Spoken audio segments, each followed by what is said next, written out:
नमस्कार, स्वागत है साहित्यिक झरोखा चैनल पर। आज हम करेंगे कबीरदास की साखियों की व्याख्या भाग 8।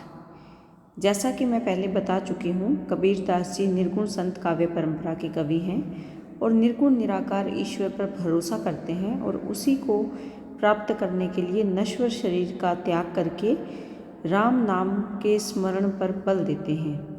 तो आइए इनकी आगे की जो साखियाँ हैं उनकी व्याख्या प्रारंभ करते हैं।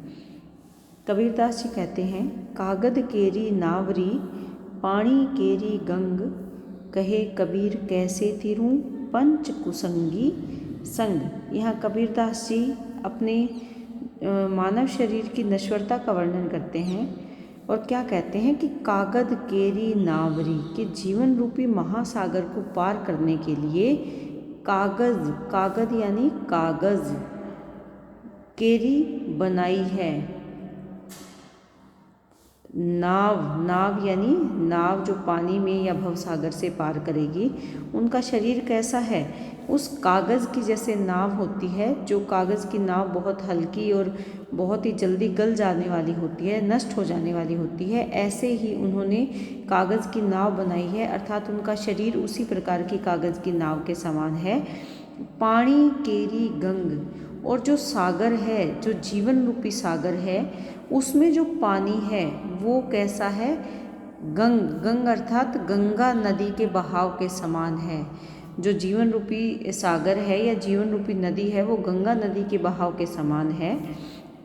और कबीरदास जी कहते हैं, कहे कबीर कैसे तिरूं अर्थात तैर कर पार करूं। कैसे तैर कर पार करूं? जब मेरे साथ पंच कुसंगी संग, कुसंगी होता है बुरी संगति, संग अर्थात साथ।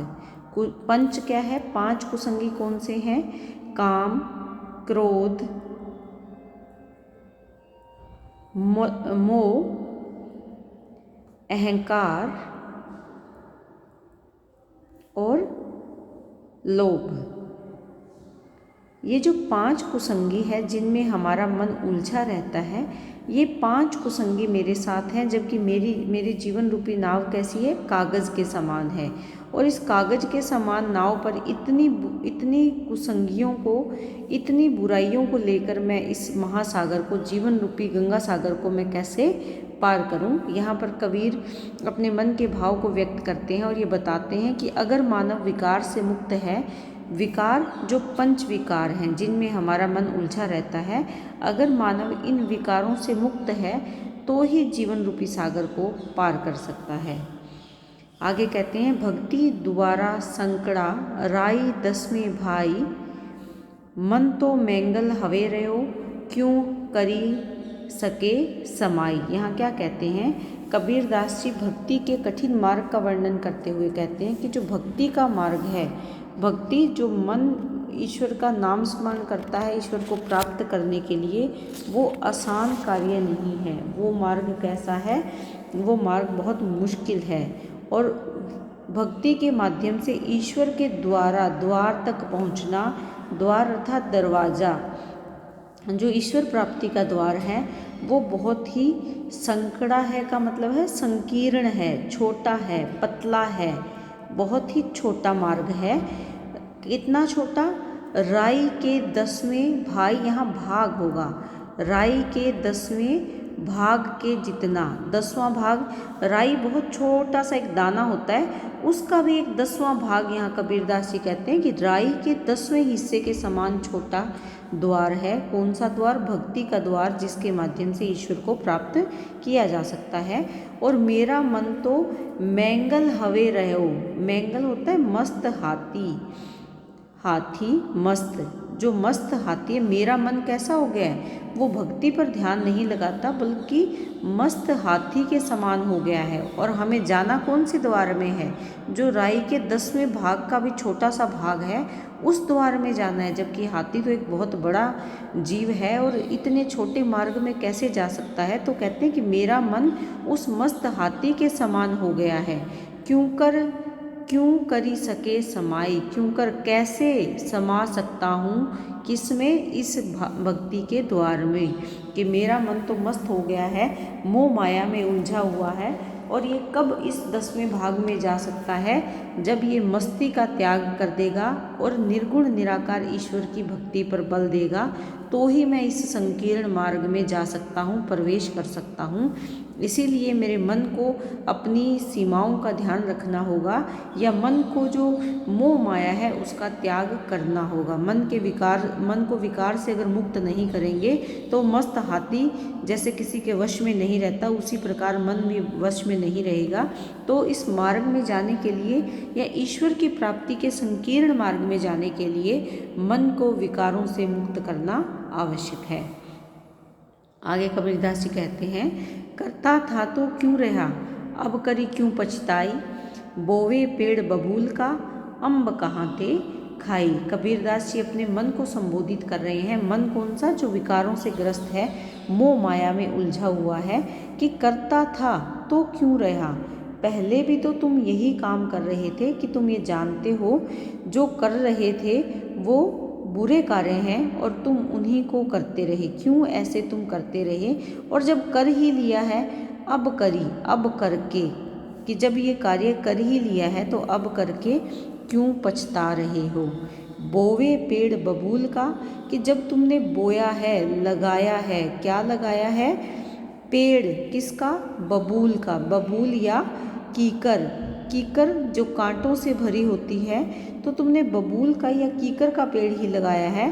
अम्ब अर्थात आम कहाँ थे, कहाँ से खाओगे। जब कीकर लगाई है तो उससे आम की उम्मीद करना बेकार है। अर्थात जब तुमने बुरे कार्य किए हैं तो तुम अच्छे फल की उम्मीद कैसे कर सकते हो। जैसे कर्म करोगे तुम्हें उन्हीं को भोगना पड़ेगा, बुरे कर्मों का परिणाम भी बुरा ही होगा। तो यहाँ पर कीकर और आम के माध्यम से उन्होंने स्पष्ट किया है कि अगर कीकर का पेड़ लगाएंगे तो कांटे ही मिलेंगे, आम की उम्मीद करना बेकार है। उसी प्रकार अगर बुरे कर्म करेंगे तो उसका फल भी हमें बुरा ही प्राप्त होगा। आगे कबीरदास जी कहते हैं, पाहण केरा पूतला करी पूजे करतार, यही भरोसे जे रहे ते बूढ़े काली धार। यहाँ पर मूर्ति पूजा का विरोध किया है और इस साखी के माध्यम से ये कहते हैं कि पाहण होता है पत्थर, केरा कर लिया है, क्या कर लिया है पत्थर का, पुतला, कि पत्थर का तुमने पुतला बना लिया है और उसे करी अर्थात बनाकर पूजते हो। क्या बनाकर, करतार या ईश्वर, कि तुमने एक पत्थर को ईश्वर बना लिया है और तुम उसी की पूजा करते हो, उस मूर्ति की पूजा करते हो। अगर इसी के भरोसे रहे, कि अगर, जे अर्थात अगर इसी के भरोसे तुम रहे, ते बूढ़े का मतलब होता है डूबना। तो क्या हो जाएगा यहाँ पर, बूढ़े अर्थात डूबना। कहाँ डूब जाओगे, काली धार कौन सी है, जो मोह माया की या जीवन की जो काली धार है, उस भयानक धारा में तुम बह जाओगे, तुम्हें मुक्ति नहीं मिलेगी। जीवन मरण के चक्र की काली धारा में ही तुम उलझ जाओगे।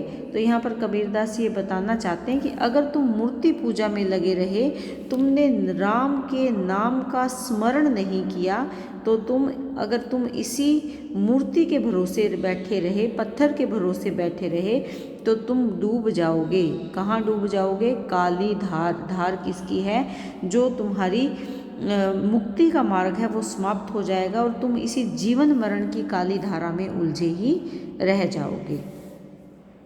आगे क्या कहते हैं, मन मथुरा दिल द्वारिका, काया काशी जानी, 10वां द्वार देहुरा, तामे ज्योति पहचानी। तो यहाँ पर क्या कहते हैं कि बाहरी जो मूर्ति पूजा है या बाहरी जो आडंबर है, उनका विरोध करते हुए कहते हैं कि व्यक्ति को क्या करना चाहिए, उसके मन में अर्थात उसके हृदय में मथुरा है।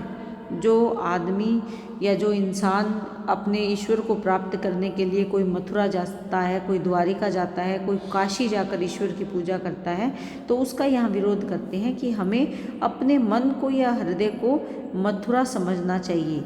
हमारे दिल में ही द्वारिका का वास है और हमारी जो काया है, काया अर्थात देह या शरीर, उसमें हमें काशी को पहचानना चाहिए। या काशी वही स्थान है, कौन सा स्थान, जहाँ पर ईश्वर निवास करते हैं, लेकिन वो काशी क्या है, हमारा शरीर है। उसी को जाननी यानी जान लेना चाहिए। क्या जान लेना चाहिए कि हमारा जो मन है वो मथुरा है, दिल में द्वारिका का निवास है और हमारी काया काशी के समान ही पवित्र है। और हमें इसी देह में ईश्वर को याद करना चाहिए या राम नाम के स्मरण के माध्यम से इसी देह में ईश्वर को अनुभव करना चाहिए। 10वां द्वार देहुरा। 10वां द्वार यहाँ पर क्या है, देहुरा यानी द्वारा अर्थात क्या है, दरवाजा। देहुरा अर्थात देवालय या मंदिर। द्वारा यानी द्वारा यहाँ क्या है, दरवाजा या द्वार।